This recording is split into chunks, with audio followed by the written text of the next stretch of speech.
Hoje a gente quer falar sobre o coração do problema e o caminho da mudança. Essa é a nossa primeira palavra. Acredito que você já abriu a sua Bíblia em Romanos 7. A gente vai ver a partir do verso 14. Vamos ler aí até o verso 25. Acompanhe, por favor, a leitura. Diz o seguinte: porque bem sabemos que a lei é espiritual. Eu, todavia, sou carnal, vendido à escravidão do pecado. Porque nem mesmo compreendo o meu próprio modo de agir, pois não faço o que prefiro, e sim o que detesto. Ora, se faço o que não quero, consinto com a lei que é boa. Neste caso, quem faz isso já não sou eu, mas o pecado que habita em mim. Porque eu sei que em mim, isto é, na minha carne, não habita bem nenhum. Pois o querer o bem está em mim, não, porém, o efetuá-lo. Porque não faço o bem que prefiro, mas o mal que não quero, esse faço. Mas se faço o que não quero, já não sou eu quem o faz, e sim o pecado que habita em mim. Então, ao querer fazer o bem, encontro a lei de que o mal reside em mim. Porque no tocante ao homem interior, tenho prazer na lei de Deus, mas vejo nos meus membros outra lei, que guerreando contra a lei da minha mente, me faz prisioneiro da lei do pecado que está nos meus membros. Desventurado homem que sou, quem me livrará do corpo desta morte? Graças a Deus por Jesus Cristo, nosso Senhor, de maneira que eu, de mim mesmo, com a mente, sou escravo da lei de Deus, mas segundo a carne, da lei do pecado. Feche seus olhos, pede a Deus mais uma vez para falar o seu coração. Ó Deus, a gente espera mesmo na Tua palavra e esperamos na ação poderosa do Espírito do Senhor aqui nessa noite. Nós te pedimos, Senhor, no nome de Jesus, que todos nós possamos sair daqui edificados pela Tua palavra. Ó Deus, que o conselho do Senhor, ó Deus, esteja sobre o nosso coração e que o poder do Teu Espírito Santo, Deus, aplique à nossa vida e transforme a nossa maneira de viver. Nós Te adoramos, Senhor, e pedimos essas coisas em nome de Jesus. Amém. Pode se assentar, por favor. Então, o casal está lá se separando e a mulher está lá fazendo as malas, enquanto o homem diz para ela: eu não queria ter feito isso. Mas ela está lá fazendo as malas.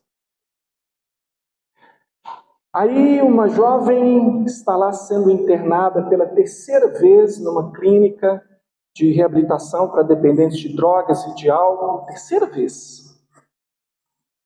E ela diz aos pais: eu nunca quis que vocês passassem por isso. Aí um oficial de justiça chega lá na casa daquela família, anotando lá as coisas que vão ser buscadas, né, pela justiça, que vão ser retiradas, aquele carro que vai ser agora retomado pelo banco e aquelas coisas todas. E enquanto aquela mulher chora, ela também diz: eu não sei por que isso continua acontecendo comigo. E o que essas três pessoas têm em comum?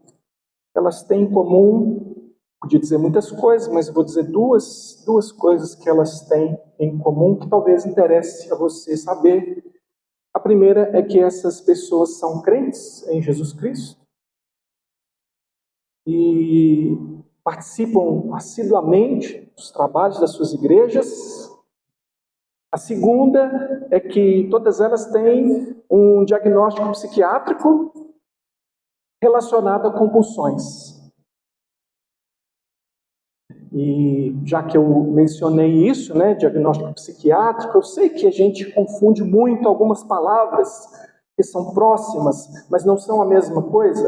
E a gente às vezes não sabe a diferença entre um psiquiatra, um psicólogo, um psicanalista, um terapeuta, e é tudo diferente. Porque o psiquiatra é um médico, ele atua na questão do corpo, todos estão relacionados às questões emocionais, da mente, ou seja, como você queira chamar. Mas o psicólogo, ele atua mais nas questões emocionais e comportamentais. Veja que ele não é formado em medicina, ele é formado em psicologia. Um psicanalista pode não ser formado em nada, ele pode ter feito só um curso de psicanálise, e são cursos livres, e ele se intitula como psicanalista, ainda que exista o estudo da psicanálise nas universidades, mas para se intitular um psicanalista não necessariamente ele precisa ter uma formação assim, desse tipo. Um terapeuta ele pode ou não ter uma formação, assim como uma pós-graduação ou algum tipo de estudo mais específico. Ele pode ser um terapeuta de uma linha mais espiritualista, holística, pode ser uma linha de pensamento, são assim, quase que incontáveis. Então são coisas diferentes, só para você saber. O que eu mencionei aqui são pessoas com diagnóstico psiquiátrico. E aí isso vai fazer sentido à medida que a gente for conversando sobre o nosso assunto.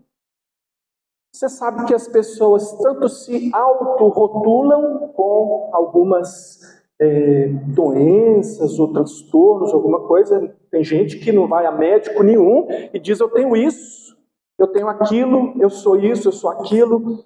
Tem as pessoas que têm o diagnóstico, é o caso que eu estou citando aqui, recebeu esse diagnóstico através de um especialista. No caso, quem dá diagnóstico é médico, psiquiatra, por isso eu falei um diagnóstico psiquiátrico dessas pessoas.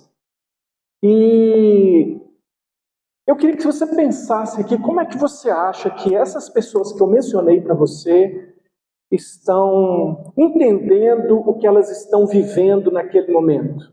Pensa no momento de vida daquelas 3 pessoas que eu mencionei. O que elas estão achando que está realmente acontecendo? E quantos crentes estão vivendo dramas difíceis porque eles assumiram que a sua identidade está ligada a um diagnóstico ou a um autodiagnóstico que ela entende ser para si, ela tem recebido. Você já pensou?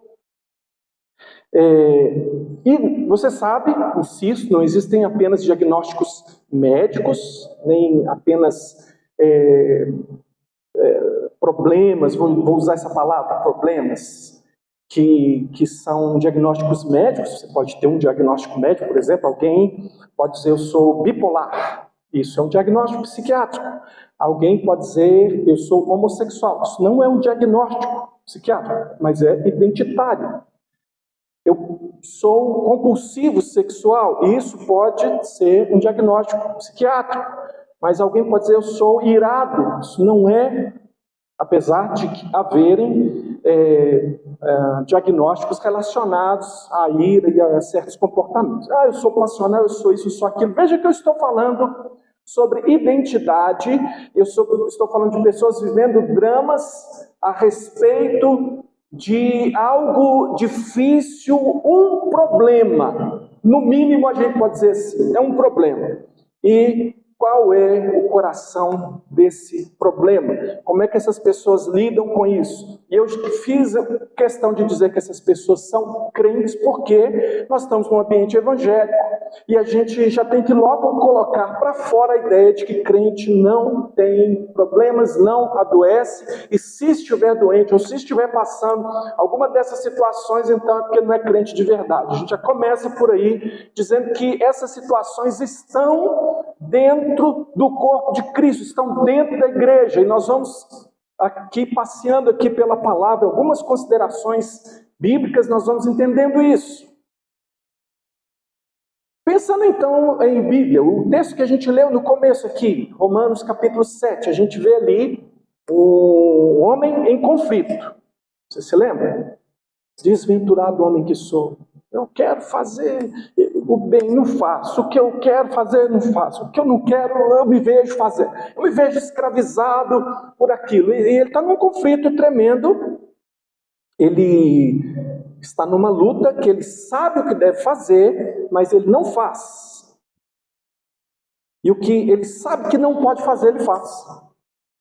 Ele diz ali que com a mente ele é escravo da lei de Deus. Por quê? Ele diz assim: eu sou totalmente de acordo com a lei de Deus. Eu concordo com Deus. Eu concordo com a palavra de Deus. Eu acredito assim. Eu sou, com a minha mente, sou escravo da lei de Deus. Sou entregue à lei de Deus. Eu concordo com o jeito certo de agir é aquele que a Escritura apresenta. Mas eu verifico que a minha carne não é assim, e com a carne, então, eu sou escravo da lei do pecado. Ou seja, a forma ruim ou destrutiva de levar a vida é chamada aqui, então, da lei do pecado.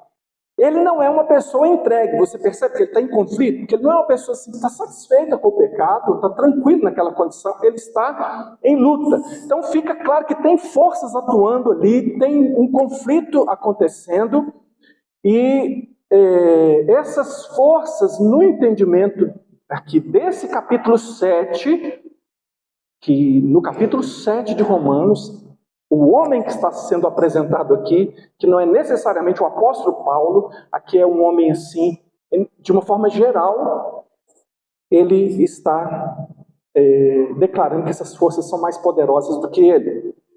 E eu quero pensar então com você hoje, um pouco com a mente do nosso tempo, e também com a ótica de Deus a partir da Escritura. Nós precisamos entender essas duas coisas. A ótica de Deus é aquela que é expressa na Escritura Sagrada, na Bíblia. E nós temos uma apresentação também de quem é esse ser humano, quais são os problemas, através da ótica do nosso tempo, ou do nosso mundo. Porque o conflito existe, e há pessoas que negam o conflito também.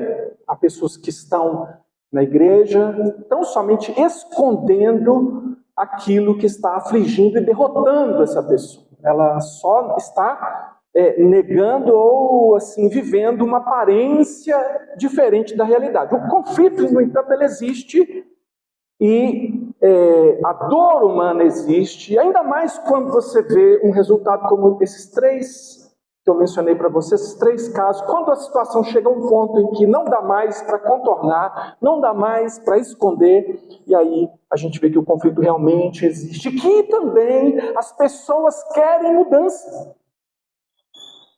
As pessoas querem a mudança. Eu estou falando isso considerando também os crentes. Os crentes que estão em conflito, eles querem a mudança. Mas como essa mudança é possível? Então nós precisamos saber, entender o que são as coisas, o que é cada coisa. A gente precisa saber, por exemplo, os maus hábitos. Vou chamar de maus hábitos, fica bonitinho, né? Maus hábitos. O mau hábito, ele é uma doença? O que são transtornos? Que às vezes não é chamado de doença, mas é chamado de transtorno. A culpa é de quem? A culpa é do meu cérebro? A culpa está no meu corpo? Eu posso resolver esse meu problema diagnosticado. Eu estou falando aqui de tanto o diagnóstico como o autodiagnóstico. Geralmente a pessoa que se autodiagnostica, ela também quer se automedicar. Então, eu estou falando, o diagnóstico, seja ele oferecido por um psiquiatra ou o autodiagnóstico, mesma coisa. Eu posso resolver isso com problema, porque se é físico, eu posso tomar um remédio. Existe um remédio? Tudo é espiritual e tudo se resolve com batalha espiritual, oração, jejum e um enfrentamento espiritual desse poder maligno que está atuando? Será que tudo é espiritual? Como é que eu posso lidar biblicamente com as mudanças que eu preciso na minha vida? Como é que você pode fazer isso? Então, a pergunta fundamental que a gente precisa fazer antes de qualquer coisa, e é um bom começo aqui para o nosso congresso, é perguntar quem é esse ser que adoece, esse ser chamado ser humano. Quem é? Quem é esse ser? Quem é você? Você sabe quem é você? Então a gente tem alguns modelos de resposta a essa pergunta: quem é o ser humano? O modelo médico, e também é o modelo psicológico, porque o modelo psicológico ele adota o modelo médico como premissa. O modelo médico, nesse modelo, o ser humano ele é um ser biológico, cuja existência ela se deve a conjunções inexplicáveis aí da matéria, no tempo e no espaço, que fortuitamente lá gerou a vida, né? E a partir de que a vida se gerou através de um processo não muito conhecido, mas que ao fim das contas seria um acaso, esse processo ele se desenvolve através das mutações, das diferenciações e das evoluções e que geram as espécies. Nós temos muitas espécies, o ser humano é uma espécie dentre muitas espécies e ele guarda relações assim primordiais com toda a vida no planeta. Então, o ser humano é uma espécie dentre tantas outras espécies que têm características particulares, sim, mas todas as espécies têm suas características particulares. E uma das características particulares desse ser humano, segundo o modelo médico, é o seu desenvolvimento mental, que está relacionado ao desenvolvimento do órgão especializado na cognição e na memória, que é o cérebro. O cérebro. Então, a partir da operação desse órgão que você tem, você é um ser humano, você tem então a mente e a sua mentalidade, o seu pensamento, sua capacidade de raciocínio, ela afeta o seu corpo e o seu corpo também afeta a sua mente. Estão interligados, então a sua mente ela afeta o corpo também afeta a mente. E a mente, na verdade, a mente, ou seja, a pessoa, a identidade, quem você é, na verdade, isso é um produto do funcionamento do seu cérebro. O seu cérebro tem um funcionamento, e como ele funciona, ele te dá essa sensação de que você é uma pessoa. Por que eu estou dizendo isso? Porque o modelo médico, eu comecei dizendo que ele é absolutamente biológico, não existe nada de espiritual envolvido, não existe criador, não existe nada espiritual. Veja, tudo parte de que você é biologia, você é um corpo e você tem, então, um cérebro e esse cérebro funciona e no funcionamento desse cérebro, que é algo muito particular do ser humano, você tem, então, essa sensação de identidade, de que você é alguma coisa e você se identifica. Então aí vem a sua personalidade. Quando eu digo que eu sou o Enoque, na verdade isso é algo que o meu cérebro criou, porque não existe o Enoque sem o corpo. A partir do momento em que as funções do meu corpo pararem, não existe mais Enoque. Você compreende que há uma limitação aí? Então, o ser humano, ele vai registrando e se desenvolvendo no modelo médico a partir das experiências que ele tem com o meio exterior. Então ele vai se formando a partir da interpretação que ele faz do mundo, as relações que ele tem com a vida, com as pessoas, a criação, tudo vai se formando esse ser inventado pelo cérebro que a gente entende que é a gente. Então, também é a biologia do seu corpo que vai reger as motivações, os propósitos, os ideais. Tudo tem muito a ver, claro, com a biologia, porque não há nada além da biologia, no modelo médico. Portanto, o resumo desse apanhado aí que eu fiz e que eu estou trazendo para você a respeito de como que o modelo médico pensa que é esse ser que adoece, que tem problemas, que a gente quer saber qual que é a solução para os problemas desse ser. O ser humano, ele é uma máquina biológica complexa, A questão de ser gerado ao acaso é discutível, mas não é que esteja assim no foco do pensamento médico a investigação das origens, mas ele toma como premissa que a origem ela não é a partir de Deus, então é o acaso, e você então é um ser biológico moldado pelo seu ambiente. Isso é o ser humano. Esse ser que adoece é um ser que é biológico e que tem essa diferenciação do cérebro que se forma a partir da relação com o ambiente, tá? Então, eu fiz uma declaração para você, médica, sobre o que é o ser humano. Agora, no modelo bíblico, quem é esse homem? O que a Bíblia diz que nós somos? O que a Bíblia diz que é esse ser que nós já entendemos, que sim, adoece? No modelo bíblico, o homem é um ser tanto biológico como espiritual.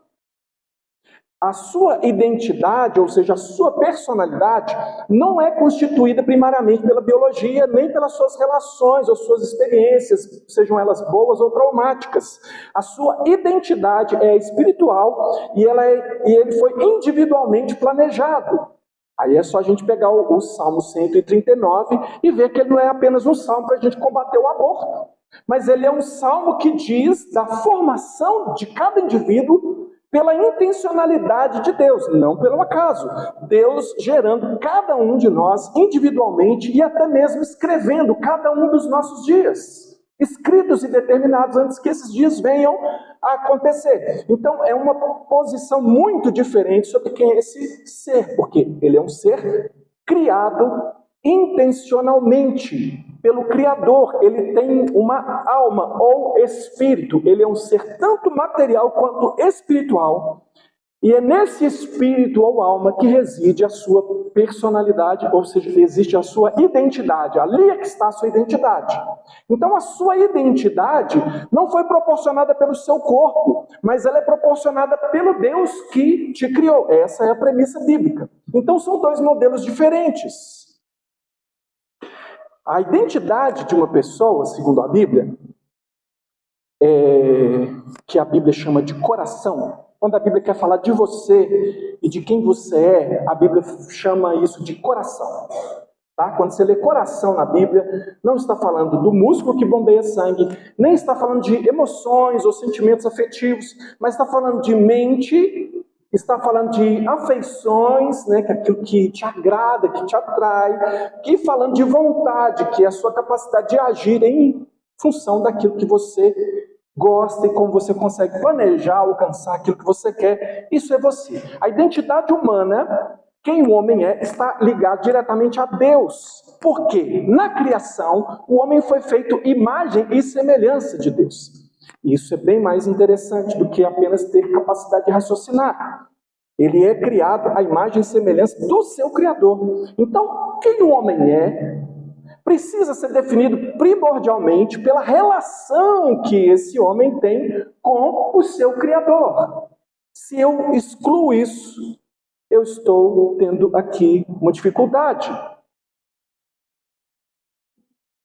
Quem o homem é se define pela relação que ele tem com Deus. É uma relação de proximidade ou de distância, uma relação de paz ou de guerra. Isso é o que a Escritura nos apresenta. Portanto, se eu tentar definir o homem sem o espírito, ou sem a alma, ou fora da sua relação com o Criador, a minha definição fica incompleta. Percebe que a definição do modelo médico não alcança aquilo que nós acreditamos ser o homem? Aquilo que nós acreditamos ser o homem inclui aquilo que o modelo médico apresenta em muitos aspectos, mas supera em muito aquilo que é apresentado no modelo médico. Então a gente parte daí, porque eu preciso saber quem esse homem é, qual a sua origem, para que eu possa começar a entender qual que seja o problema dele. Se eu tentar definir o problema do homem, assim como se eu tentar definir o homem sem o espírito ou fora da sua relação com o Criador, a minha definição fica incompleta. Se eu tentar definir o problema do homem sem o espírito ou fora da sua relação com o Criador, o diagnóstico fica incompleto. O que isso diz para nós? O homem, esse ser que adoece, ele não reage apenas ao ambiente. O homem reage, antes de tudo, a Deus. Essa é a reação fundamental. A relação com Deus, perfeita ou quebrada, faz toda a diferença no modo como o homem vive, ou no modo de agir de uma pessoa. E aí, quando eu falo do modo de agir, eu ligo lá com você, talvez, ou com aquelas pessoas que eu mencionei no começo, dizendo, eu não sei por que eu fiz isso. Eu não queria fazer isso. Ou com o texto que nós lemos do apóstolo dizendo, eu não compreendo o meu próprio modo de agir. Você está entendendo como essas coisas estão ligadas e por que a gente precisa entender elas para a gente chegar ao verdadeiro problema? Saúde ou doença não é algo restrito à biologia. A saúde do ser humano é também a saúde da sua alma. Então a gente pode concluir que se nós estamos falando aqui em saúde da alma, né, a gente pode falar de doença na alma. Então eu posso falar de saúde na alma, posso falar de doença na alma.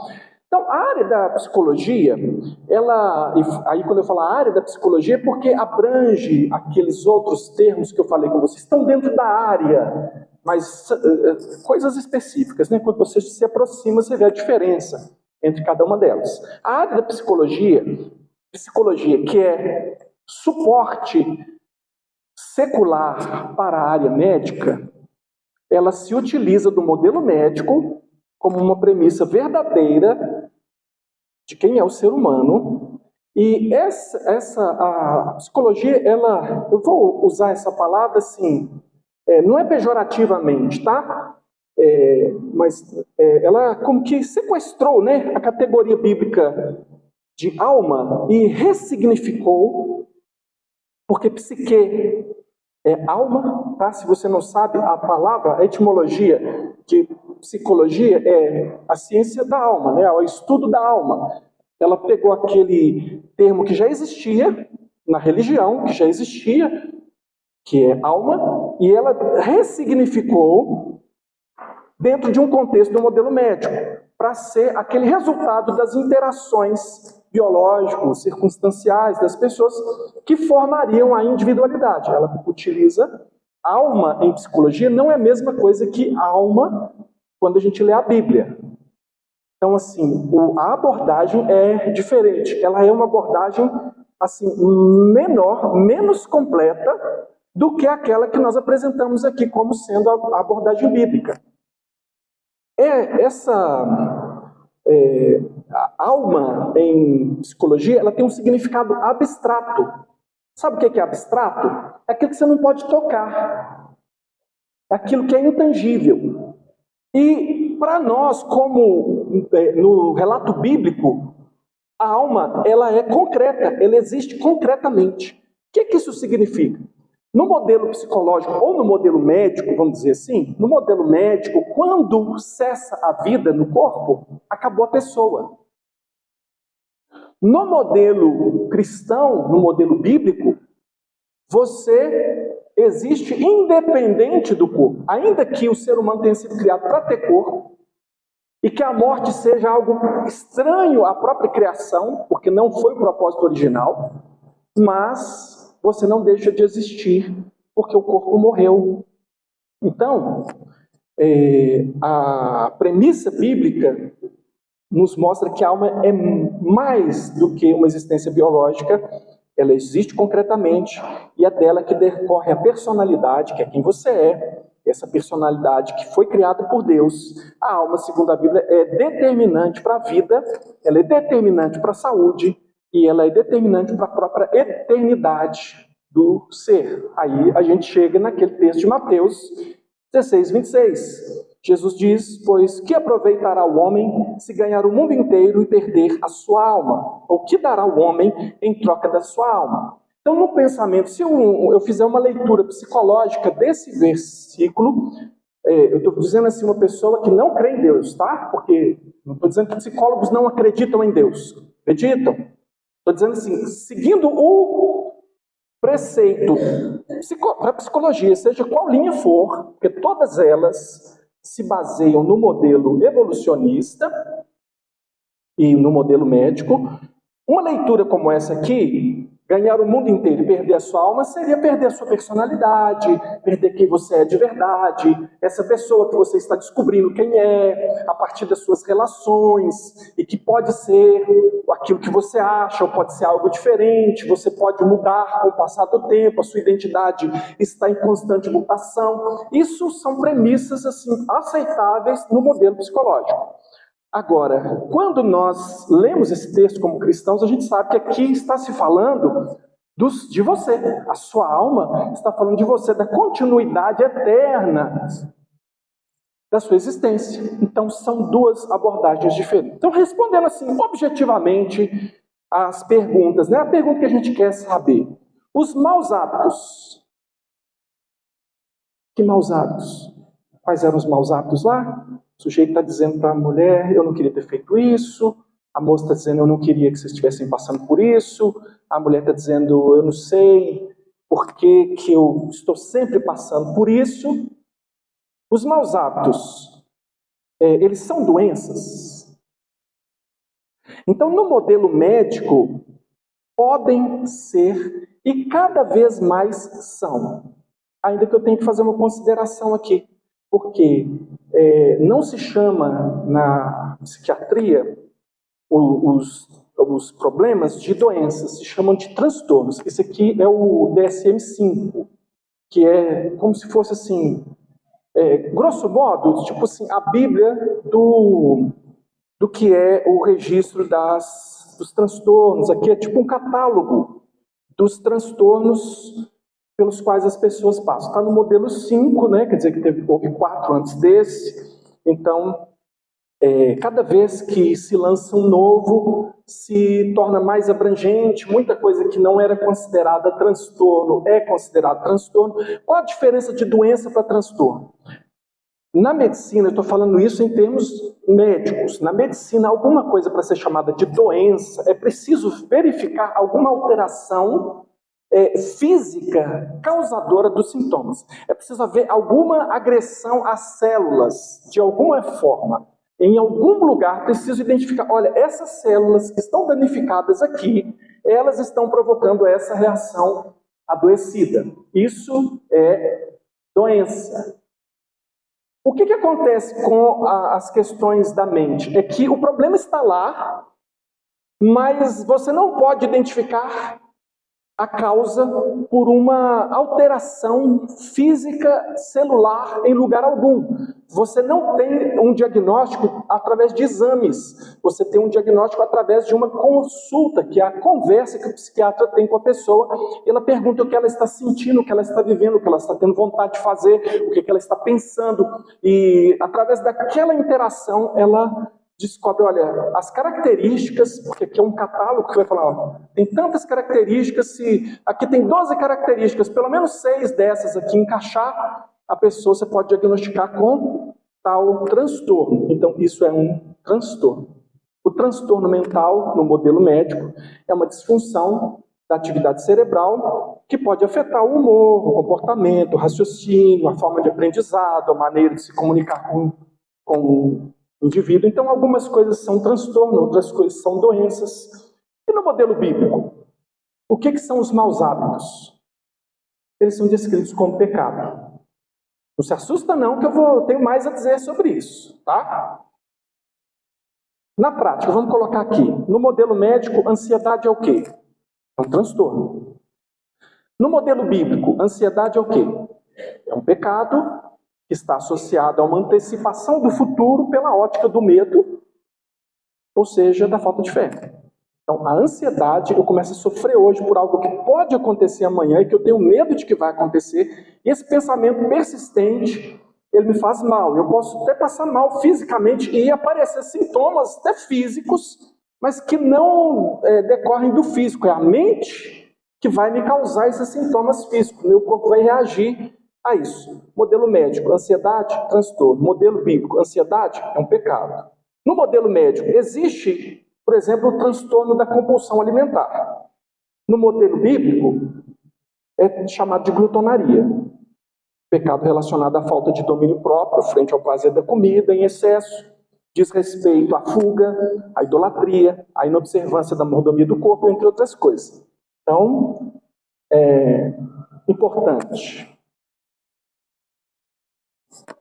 Por que é importante raciocinar isso aqui, fazer essa diferenciação?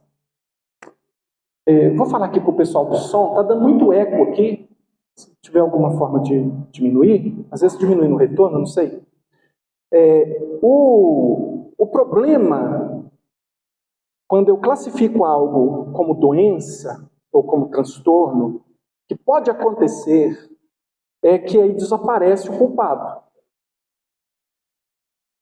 Por quê? E desaparece também a possibilidade de mudança. Vou explicar. Eu não peço perdão a Deus quando eu fico resfriado, você pede? Eu não penso em mudar a minha vida quando eu tenho febre. Ou quando eu tenho dor por causa de pedras nos rins. Eu não vou pedir perdão a Deus. Mas eu preciso pedir perdão a Deus pela ansiedade, pela glutonaria. Então eu estou falando de um risco de, ao adotar o modelo médico, esquecendo da abordagem bíblica, eu me refugiar naquela condição de dizer, eu sou assim, eu vou ser assim, o que pode fazer é isso ou aquilo, eu estou fazendo um tratamento para isso, e eu não abordo o assunto da forma como a Bíblia aborda. E isso não vai resolver o verdadeiro problema que eu tenho. Então, a premissa inicial que a gente precisa ter aqui é que nós não podemos negar a natureza completa do problema que envolve corpo e alma. Aí eu me lembro quando a Escritura diz que o homem espiritual discerne todas as coisas, mas ele mesmo não é discernido. Porque a visão que nós temos em Cristo, a visão que nós temos por meio da palavra, ela é mais completa, ela é mais abrangente, ela chega muito mais às causas. Porque no modelo médico não existe Deus, não existe pecado, não existe nada espiritual. Então tudo que eles têm a fazer é uma análise, seja comportamental, no caso da psicologia, ou seja física, que é o caso da psiquiatria. Ela vai tratar daquilo que se torna físico, daquilo que é comportamental, mas que eventualmente possa ser abordado, minorado, ajudado através de uma abordagem medicamentosa. Então, o que eu estou dizendo é que a visão segundo Deus, a visão bíblica, é muito mais eficiente, porque ela vê o ser humano de uma forma mais completa. Então vamos voltar aqui à pergunta. No caso do homem lá que perde a mulher, da jovem que retorna para a clínica de reabilitação, da família que vive as perdas com os gastos descontrolados. A culpa é do cérebro? A culpa é do corpo? A culpa é da alma? Então, diferente do modelo médico, nós não nos restringimos ao aspecto biológico. Tanto o corpo como o espírito ou alma são componentes indissociáveis do ser humano. A queda teve efeitos sobre o corpo e a alma do ser humano. Então, segundo a Bíblia, tem uma dinâmica em que o espírito doente provoca a doença no corpo. Mas isso funciona da seguinte maneira. Deixa eu explicar para você como é que as doenças todas as doenças no mundo estão relacionadas a uma questão espiritual. Eu vou dizer, inclusive, de pedra nos rins. O que pedra nos rins tem a ver com a nossa condição espiritual? Aí eu vou falar da condição espiritual da humanidade. Porque a humanidade caída, com a queda, toda a criação foi afetada. Então, quando Deus diz, agora a terra vai produzir cardos e abrolhos, e começa a relatar como seria a vida agora, ele está dizendo os efeitos da queda sobre a criação. E quando fala da morte ter entrado, e a morte tem o seu desfecho final, mas a gente vai aí morrendo, né, aos poucos, até chegar um dia que deita no caixão. Esse adoecer que é físico, e que muitas vezes não é culpa sua, puxa, mas eu estou com uma pedra no rim, mas eu não fiz por onde ter essa pedra no rim, quer dizer, tomei água, aí vão dizer, mas um tem facilidade para ter, outro não tem, um não toma água, mas não tem, o outro toma muita água e tem, enfim. Mas aí você vai dizer o quê? O que isso tem a ver com o espírito? Tem a ver com a queda, tem a ver com a queda, que todos nós estamos em um mundo caído, onde há doenças. Isso não é específico, isso é geral. Então, quando uma pessoa objetivamente, o Hugo está doente, ele nasceu cego. Aí eu pergunto para Débora, quem pecou?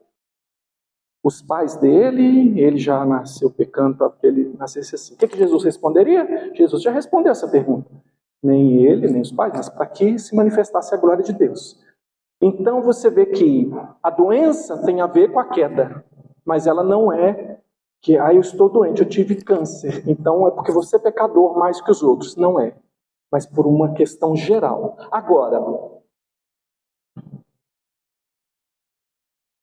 o ser humano, sem uma relação sadia com Deus, ele tende a ser disfuncional e a gerar uma sociedade também disfuncional. Porque o amor altruísta, que é a característica principal de Deus, Deus é amor, ele não tem amor, ele é amor. E ele criou o homem à sua imagem e semelhança. Logo, como é que deveria ser o nosso comportamento? Assim também. Num comportamento de amor altruísta, não estaria o homem dizendo lá para a mulher que está indo embora, por favor, não vai, eu não queria ter feito isso. Porque ele tem culpa. A moça que está sendo internada, ela diz que ela não gostaria que aquilo acontecesse com a família, mas ela tem culpa.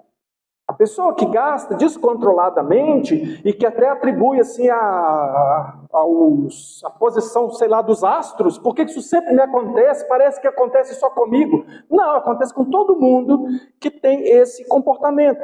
Então, o ambiente está adoecido, as pessoas estão espiritualmente adoecidas. E mesmo o ser humano redimido, e aí estamos falando de crentes, redimidos pela fé, estão sujeitos ao último inimigo a ser vencido, que é a morte. Então, o crente salvo pela fé, ele permanece vivendo no mundo que é adoecedor, que é caído, e ele vai viver no corpo, num corpo que ainda é sujeito à vaidade. A conclusão é que o crente adoece, tanto pelo distanciamento de Deus, como pela agressão do ambiente. Então, tanto o corpo como a alma adoecem, o crente precisa refletir sobre tratamento e remédio. O remédio pode ser parte, mas ele está muito longe de ser a solução. E esse é um falso dilema, mas é muito comum. E esse é o desejo, especialmente, veja, quando você, um crente, imagine, eu não falei que aquelas 3 pessoas são crentes, e eles têm lá os seus diagnósticos. Então, eu estou imaginando que eles estejam fazendo um tratamento.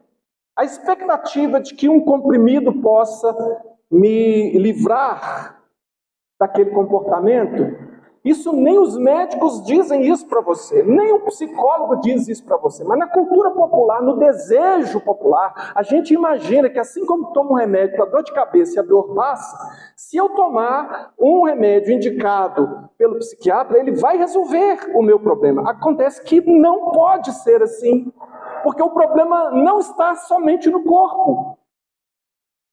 O problema é mais amplo. E o próprio médico, por que o médico trabalha associado com o psicólogo? Porque ele sabe como que a doença está se manifestando na pessoa, como que o transtorno, melhor dizendo, está se manifestando na pessoa. Mas ele sabe que não há um medicamento para parar o transtorno, que aquela pessoa precisa refletir sobre a vida e sobre o porquê das coisas na vida dela. E quem vai fazer isso é o psicólogo, no pensamento secular. Agora, aí nós pensamos assim, será que é só assim? Os remédios sozinhos tendem a não resolver, porque eles ignoram a parte essencial do ser humano. Na verdade, o médico, quando ele prescreve um medicamento, ele está te dando uma janela de tempo. Porque, digamos, que a ansiedade chegou a tal ponto que você está tendo ou crise de ansiedade, que pode gerar dor no peito, e você vai para o médico achando que está infartando, ou você pode ter pânico, desenvolver síndrome de pânico. Então as coisas estão acontecendo, existe um medicamento que pode te ajudar a aliviar aquilo que você já bagunçou seu corpo a tal ponto que aquele medicamento pode te ajudar a dar uma respirada para que você possa trabalhar aquilo que está te levando ao problema. Mas o que as pessoas fazem? Elas tomam medicamento, elas sentem melhora do sintoma. Aí o que ela faz? Ela fica com o medicamento enquanto dá. E ela tenta aumentar a dose se ela acha. Olha, a pessoa começa a funcionar, uma pessoa que não resolve o verdadeiro problema e que se joga no medicamento, ela começa a funcionar como um viciado em drogas. O viciado em drogas, ele fará qualquer coisa pelo alívio da droga, porque a droga traz o alívio que ele está buscando. Então isso é muito sutil. Por isso que é tarja preta, gente. Por isso que o médico não sai aí prescrevendo. Por isso que o médico fala com você, você só pode tomar nessa dose. Por isso que há um critério. Mas a gente só quer que a dor pare. A gente só quer que os problemas sejam resolvidos. Mas sem Cristo, sem uma abordagem completa da sua vida, você não terá o seu problema resolvido. E partir a sua vida entre a sua vida religiosa, a sua vida na igreja, a sua fé em Cristo, a sua fé na cruz, a sua fé na volta do Senhor Jesus, isso não trata daquilo que a palavra de Deus quer tratar hoje. Mudanças que você precisa fazer na sua vida, esse processo chamado processo da santificação, que começa a ser desencadeado a partir da conversão. Deus quer tratar da sua vida, Ele já prescreveu esse tratamento na Escritura. A Escritura revela o passo a passo desse processo, e nós precisamos entender isso e vivenciar isso. Como é que eu posso lidar biblicamente com as mudanças que eu preciso na minha vida? Aí eu leio Romanos capítulo 12, versos 1 e 2. E é muito interessante, eu quero pensar um pouco aqui sobre Romanos com você. Romanos 12, 1 e 2 diz assim: portanto, irmãos, rogo-lhes pelas misericórdias de Deus, que se ofereçam em sacrifício vivo, santo e agradável a Deus. Este é o culto racional de vocês. Não se amoldem ao padrão deste mundo, mas transformem-se pela renovação da sua mente, para que sejam capazes de experimentar e comprovar a boa, agradável e perfeita vontade de Deus. Veja que o finalzinho é maravilhoso, né? Dá até um gostinho bom na boca de falar. A boa, perfeita e agradável vontade de Deus. A boa, agradável e perfeita vontade de Deus. É isso que nós queremos. É isso que a palavra do Senhor nos promete. E o capítulo 12 de Romanos, ele é uma virada no livro. Eu fico assim um pouco preocupado com pessoas, primeiramente, que não leem a Bíblia. Segundo, que leem a Bíblia assim, em frações, né? Lê assim, lê um versículo só, lê outro versículo. Não entendem o todo. Os livros da Bíblia nem são grandes, irmãos, são livros curtos. Aqui tem 16 capítulos, aqui capítulozinhos. Aqui, gente, Romanos, eu costumo até chamar assim de o Evangelho de Romanos. Na verdade, não é um evangelho, é uma carta, é uma epístola. Mas, evangelho, por exemplo, Mateus. Você quer conhecer o plano de Deus, o plano salvador de Deus e como que ele se concretizou na história? Leia Mateus, você vai ver como que Jesus encarnou. Você vai ver como que ele veio e ele assumiu a nossa culpa. Mas, quando você lê Romanos, você tem ali a explicação do evangelho. Como que ele funciona na vida. Como que ele trata a nossa vida? Como que ele resolve o problema todo? E aí, a gente tendo essa visão de Romanos, você vai ver que ele começa falando sobre o problema do homem. Ele começa tratando lá da ira de Deus contra o homem e de que o homem, começando ali no capítulo 1, como que o homem está entregue a si mesmo, aos seus pensamentos, às suas vontades, aos seus desejos. E nessa entrega a si mesmo, ele só se destrói. Por quê? Ele, tendo conhecimento de Deus, ele resolve que ele vai cuidar da própria vida e ele não vai adorar a Deus, e ele não vai obedecer a Deus como ele deveria obedecer. E isso causa o dilema todo. Depois ele trata ali do capítulo 3 até o capítulo 4, mais ou menos, ele trata da graça de Deus, a justificação pela fé, como que o seu pecado é pago através de Jesus Cristo, e como você tem acesso à salvação por meio da fé. Ele vai estender isso falando da promessa de Deus em Jesus Cristo, os capítulos 5 até 8, a esperança da salvação em Jesus. E aí do 9 ao 11, até chegando ao 12, você vai ver o plano de Deus e como que Deus trata com as pessoas. Do capítulo 12 em diante, veja que todo o processo que Deus precisava fazer para transformar uma pessoa está descrito até o capítulo 11. Chega no capítulo 12, ele vai dizer na prática como que isso acontece na vida. A transformação que Deus faz. E é de transformação, de mudança que nós estamos falando. Como é que essa mudança acontece? Então, se o nosso conflito está lá escancarado no capítulo 7, oh, desventurado homem que sou, por que eu faço o que eu faço? Ali está declarado que o coração do problema é o problema do coração. Essa frase é ótima, né? Não é minha, não, mas é boa. Coração do problema do homem é o problema do seu coração. E o coração, segundo a Bíblia, é o quê? Você. A mente, são as afeições, essa vontade contaminada pelo pecado. A esperança, está lá nos capítulos 3 a 8, fala sobre o poder do Espírito Santo. O plano ativo de Deus está lá do 9 a 11. Sempre esse plano de Deus para o tratamento, ele envolve a igreja inteira. Lá vai falar do povo de Deus. Deus sempre, gente, você percebe quanto que a Bíblia usa o plural? Como que ela se dirige a um grupo de pessoas? Deus usa a igreja, Deus usa o seu povo para tratar uns aos outros. E nós vamos ver assim o Evangelho. Veja que o Evangelho, e aqui você vê que eu pulei mesmo, né? Eu estou citando. É como se eu dissesse aqui para você, leia e entenda Romanos, que você vai entender como é que Deus trata com o ser humano. Mas o que eu percebo quando eu conheço o Evangelho, eu imagino que a grande maioria das pessoas que estão aqui sabem o que significa o Evangelho.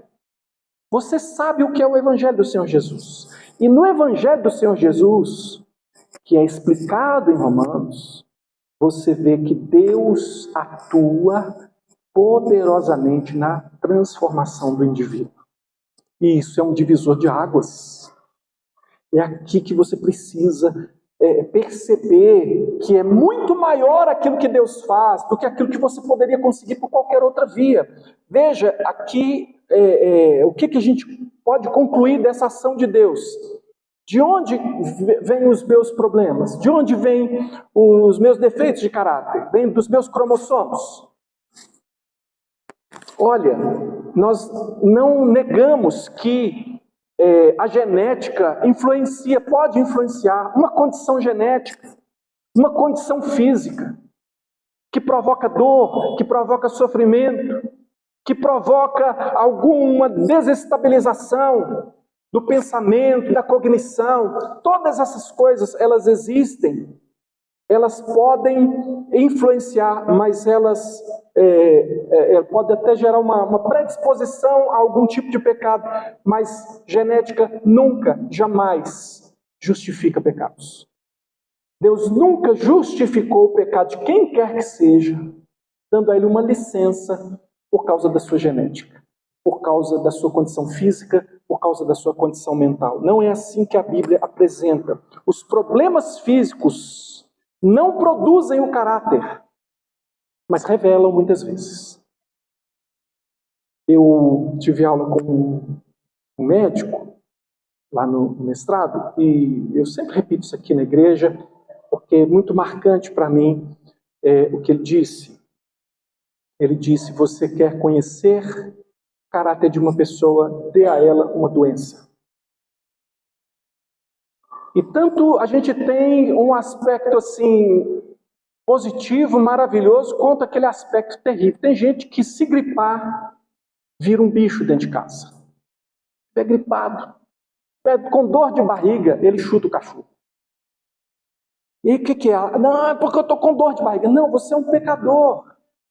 E você tem essa tendência, que desde o Jardim do Éden, de colocar a culpa do seu comportamento no outro. Adão, por que é que você comeu? Ah, foi a mulher que tu me deste. Essa desculpinha esfarrapada, ela nunca serviu para coisa alguma para ninguém, mas ela continua sendo usada. Então os problemas físicos, eles não produzem o caráter, mas muitas vezes eles revelam. A gente vê pessoas passando por enfermidades tremendas, como crentes. Eu, como pastor, tenho umas oportunidades assim. Eu tenho obrigação de ser crente, mais do que os outros mesmo. Porque quantas situações eu já abordei, pessoas passando por enfermidades tremendas, que eu fiquei assim, sabe, aquela preparação prévia para você fazer uma visita, numa situação, às vezes terminal, uma situação bem extrema. E eu pensando, que palavra eu posso levar para essa pessoa? Aí eu falo, Senhor, oro e penso e chego lá o mais preparado que eu posso para trazer uma palavra para aquela pessoa. E é aquela pessoa que tem uma palavra de Deus para a minha vida. E antes que eu ministre, ela começa a ministrar na minha vida. E o testemunho dela é impactante para mim.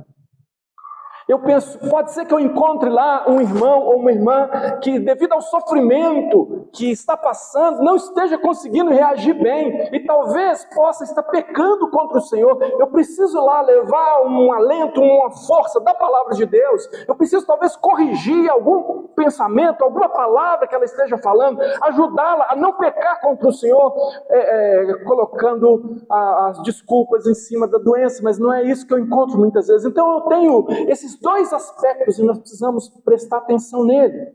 Olha, você lida com a realidade de um mundo caído, em que as pessoas têm problemas físicos que podem afetar as emoções, que podem afetar os comportamentos, podem induzir, podem potencializar, não controlar, podem potencializar comportamentos, mas o que você crê supera o que você sente. Nós vivemos pela fé, o ser humano foi criado para viver pelo que ele acredita, e se você acreditar que você é um diagnóstico, um autodiagnóstico, se você acreditar, se você ligar a sua identidade a uma doença, se você ligar a sua identidade a uma condição, você está fazendo algo que você não foi chamado para fazer. Você precisa ligar a sua identidade a Deus. 2 Coríntios 5, 4 a 7 diz, pois na verdade, os que estamos neste tabernáculo gememos angustiados. Tabernáculo aqui é uma linguagem para o corpo. Ele está dizendo, nós que estamos aqui nesse corpo no qual nós estamos, gememos angustiados, não por querermos ser despidos. Ele está dizendo, não é que a gente está querendo morrer, mas ser revestidos. Ele está falando da transformação que nós teremos na volta do Senhor Jesus Cristo, para que o mortal seja absorvido pela vida. Ora, foi o próprio Deus quem nos preparou para isto, outorgando-nos o penhor do Espírito. Ele nos preparou, está dizendo que Deus nos dá aquilo de que nós precisamos, e o que Ele colocou em nós para nos dar condições de enfrentar é o Espírito Santo. Ele está tratando o Espírito Santo aqui como um penhor, algo que foi nos dado como uma garantia, como quando você pega uma joia e coloca lá na caixa, pega um dinheirinho lá, e a garantia que a caixa tem, que você vai voltar lá e vai pagar o que você deve, é que ela está com aquela joia sua que você quer resgatar, que vale mais do que o dinheiro que você pegou emprestado. Então o Espírito Santo, nós precisamos ter essa noção, de que ele é dado a nós, para que nós possamos enfrentar as questões desse tabernáculo que nos angustia. Temos, portanto, sempre bom ânimo, sabendo que, enquanto no corpo, estamos ausentes do Senhor, visto que andamos por fé e não pelo que vemos. Veja, se anime, tenha bom ânimo, porque enquanto nós estivermos no corpo, nós estamos ausentes do Senhor, ou seja, nos falta algo muito importante, mas nós não vivemos pelo que nós estamos sentindo, nós não vivemos por aquilo que nós estamos recebendo efetivamente, por sofrimentos reais, por traumas que são assim, são pessoas reais fazendo o mal contra você, ou uma condição geral que realmente é um deserto, torna a sua vida um deserto. Mas, como a gente até cantou aqui, né? Não são as circunstâncias que vão determinar a nossa vida. Nós vivemos pela fé. De onde vêm os meus defeitos de caráter? Vem menos das circunstâncias e mais das minhas escolhas, menos do que está de fora e mais do que está dentro. É assim que a Bíblia trata. A Bíblia trata do coração. Ela não trata do exterior. A crítica de Jesus aos fariseus foi o trato que eles tinham com o comportamento, com aquilo que era exterior, e o pouco cuidado que eles tinham com aquilo que era fundamental, o interior. Então as circunstâncias, por exemplo, pecaram contra mim. Eu sofri abuso. Eu fui traído por quem eu confiei. Eu fui roubado. Eu fui destituído de alguma coisa, eu fui privado da presença de alguém importante. Meu pai morreu quando eu era ainda um bebê. Enfim, isso aí não sou eu não, tá, gente? Qual é a sua dor? Ela não é não é irreal. O Evangelho não diz assim, não pensa nisso não, pensa no sofrimento de Jesus que foi maior. Não é assim que a Bíblia nos trata, não. São circunstâncias reais de um mundo pecaminoso e caído que que Deus amou de tal maneira que deu o seu Filho. É justamente por causa dessa dor que Jesus Cristo veio. Então as circunstâncias não são razão para o pecado. As escolhas sim, o que eu faço a partir do que fizeram comigo. Isso é mais importante. Então, antes de Cristo, você recorria aos ídolos. Recorria? Ou recorre? Qual é o tempo do verbo? Porque apesar de crentes, aqueles três que eu mencionei, o homem lá, o sexo é o ídolo dele. Quando ele se vê nas pressões da vida, etc e tal, ele acha que ele tem direito àquela compensação. Ele vai e ele tenta conseguir algo com aquele ídolo. O ídolo, ele é assim, gente. Ele promete, mas ele não cumpre. Ele diz que vai fazer algo por você, mas ele não faz. Quando ele cai na realidade, ele fala, não, o meu casamento é uma bênção de Deus. E ele retorna. E aí aquela questão. E aí? As compras são o ídolo daquela mulher que coloca a família em apuros financeiros. Porque quando ela se sente pressionada, ela sente que está difícil, ela vai para o shopping ou ela vai para a internet e ela compra o que ela não precisa. E ela compra com os créditos que tem lá no cartão. E ela se sente bem, ela sente bem quando a compra chega, ela sente bem quando ela usa a primeira vez. Mas ela sabe, depois ela vai colher os resultados, porque o pecado sempre traz morte, ela sempre estraga alguma coisa. O ídolo daquela moça internada é a droga. Porque a droga efetivamente ela dá um prazer. Isso pode ser a droga que é comprada na boca, isso pode ser até uma droga comprada na farmácia. Por isso que chama drogaria, aquele lugar, lá vende drogas. Depende de como você combinar aqueles negócios lá, você fica chapadão também. O ídolo, qual é o ídolo potencial da sua vida? Por que é que você faz o que você faz? Provavelmente porque você quer o que você quer. E você acha que quer a Deus, mas talvez não seja assim como você está pensando. Os ídolos sempre foram e eles continuam sendo uma tentação para o povo de Deus. Se você escolher alguma coisa por um longo período, aquilo se torna um hábito, você fica preso. E a idolatria, ela tem essa coisa de transformar um desejo em necessidade. E aí a pessoa começa a dizer, eu preciso disso. Quando na verdade ela apenas quer aquilo. Mas já se formou um hábito. E é difícil se livrar de hábitos. Portanto, aquele que está num hábito escravizador, ele vai ter dificuldade para se livrar desse hábito. Mas Deus nos provê a condição para isso. Como é que você... pensa comigo, como você acredita que você precisa daquilo, essa é a sua fé. Você acredita que precisa daquilo. Logo você vive por essa fé. E essa fé é escravizadora, você fica escravo. A gente precisa parar com as justificativas muito apressadas. A gente precisa encarar a realidade como ela é, com a complexidade que ela tem. Pessoas com diagnósticos psiquiátricos ou com autodiagnósticos podem ter libertação e tratamento eficaz por meio do conselho de Deus, na sua palavra. A sua identidade, ela está em Deus, não em rótulos. O ponto-chave que nós estamos trazendo aqui hoje é que a restauração segundo Deus não é um método, nem é uma pílula, ninguém é transformado por um conjunto de definições, nem de regras. A resposta para o homem é um Deus vivo e ativo, agindo por meio do seu Espírito e atuando por meio do seu povo. Veja, aqui está a chave, aqui está a chave da mudança. A chave da mudança é o Evangelho, e o Evangelho é uma pessoa, e é por isso que nós glorificamos a Deus, porque não é um conjunto de regras, faça isso que vai dar certo, mude tal comportamento. Por mais que a Bíblia nos chame para mudança de comportamento, mas ela não apenas te apresenta a mudança, ela te dá o poder.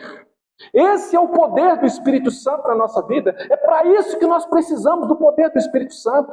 O que é poder? Poder é capacidade para. Por que que Deus nos enviou o Espírito Santo? Porque ficou bacana? Porque Ele achou legal?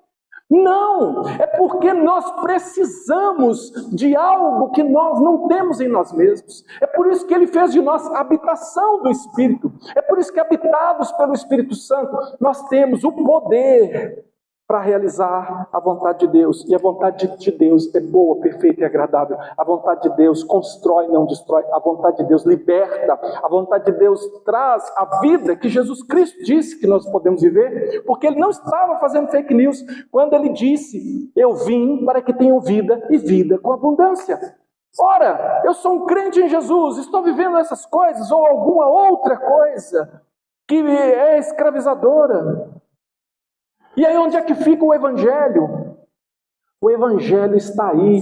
A transformação é um processo. A gente também confunde a chegada com a partida, com o meio. Nós estamos num processo, mas esse processo, ele tem um Deus ativo, que foi ativo ao entregar a sua vida por nós e pagar pelo nosso pecado. Ele tratou do nosso passado. Ele tratou do nosso futuro, porque Ele nos garantiu a vida eterna. Mas o presente é que a gente está se esquecendo. A gente precisa saber que existe uma palavra de orientação. Ah, mas estava lá no passado a lei não salvou ninguém. Pois é, agora foi nos dado o poder do Espírito Santo, para que eu possa frutificar aquilo que é diferente, porque da carne, a carne eu sei frutificar. A carne, irmão, ninguém precisa ensinar ninguém a pecar. Poucos dias nós estávamos ensinando para as crianças aqui depravação total. Pensa, como é que você ensina para as crianças? Depravação total. Doutrina da depravação total. O que é a depravação total? É que nós temos o potencial de pecar sem limites. Todos os seres humanos nasceram predispostos a pecar. Não que nós vamos cometer toda sorte de pecado e até o limite máximo deles, mas capacidade para isso. Todos nós já nascemos. E em alguma medida nós sempre pecaremos. Aí você chega para uma criança e vai explicar isso para ela. Aí você fala assim: Juquinha, você já mentiu? Já. Quem te ensinou a mentir? Acho que foi meu pai. Seu pai te ensinou a mentir? Ele falou assim: Juquinha, para você falar uma mentira, você tem que fazer assim, assim. Aí você fala aí. Não. Então, quem foi que te ensinou? Foi sua mãe? Não. Quem que te ensinou a mentir? Ninguém. Mas então você já nasceu sabendo mentir. Isso é depravação total. Nós precisamos entender o que opera em nós. Andai em espírito e não satisfareis as concupiscências da carne. Se nós não estivermos cheios do Espírito Santo, nós não temos como, gente. Se o seu pecado é diferente do meu, um pecado faz cambalear, outro pecado não parece que não faz nada, mas todos levam à morte, todos destroem o seu presente. Cristãos que vivem em pecado, alguns dirão: ah, você está pecando é porque nem é de Deus, vai para o inferno. Nós não cremos assim, nós cremos que Deus escolheu um povo, e se Ele escolheu você, Ele vai te dar perseverança até o final. Mas a palavra de Deus diz que os pecados têm consequências, e que o próprio Deus se levanta em juízo contra os crentes que não obedecem. Você ficou numa situação pior ainda, porque antes você tinha a carne, o mundo e o diabo, agora o próprio Deus resolve que eu vou botar esse menino na linha. Veja, irmãos, para concluir, a gente refletiu nessa noite que os crentes lutam contra o pecado e eles têm problemas reais que afetam o corpo e a alma. A promessa do Evangelho envolve mudança completa, não restrita apenas ao físico e às emoções. O Evangelho nos oferece mais do que um método. Ele nos oferece um Salvador vivo e ativo, um Espírito atuante, o Espírito com E maiúsculo, o Espírito Santo atuante, uma promessa eterna, confiável.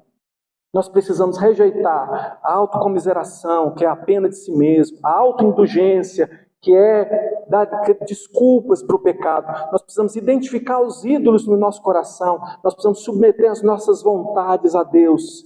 Esse é o caminho da restauração, esse é o caminho. E para terminar mesmo, e a gente orar, esse mesmo médico que estava dando aula para a gente, aí, explicando sobre o cérebro, os neurônios, os caminhos que o cérebro vai construindo. Então a pessoa começa a fazer o uso de drogas e aí ela começa a fazer uma ligação mais rápida com o prazer no cérebro. Então quando ela toma a droga, aquilo parece que criou um atalho, e aí ela começa, aquilo que antes você sentir um prazer, demora, mas ela começa a ativar aquilo imediatamente. E o cérebro, ele é moldável, isso se chama plasticidade cerebral. E aí o cérebro acaba que molda, forma um caminho ali, e aquilo fica difícil depois de lidar. Mesmo a pessoa encontrou a Cristo, ela começa um processo de mudança, ela crê em Jesus, mas aquele atalho está ali, é difícil de lidar. No entanto, irmãos, a mesma plasticidade que causa uma dificuldade tremenda, que causa um hábito, que causa algo que depois é difícil de lidar, não impossível, mas difícil de lidar. Veja que em Deus nós também podemos criar prazer em Deus. Nesse domingo a gente pregava aqui, tinha uma palavra do Salmo 85, pedindo, o salmista diz: quando, Senhor, que o Senhor vai tornar a nos vivificar para que o teu povo tenha prazer em ti?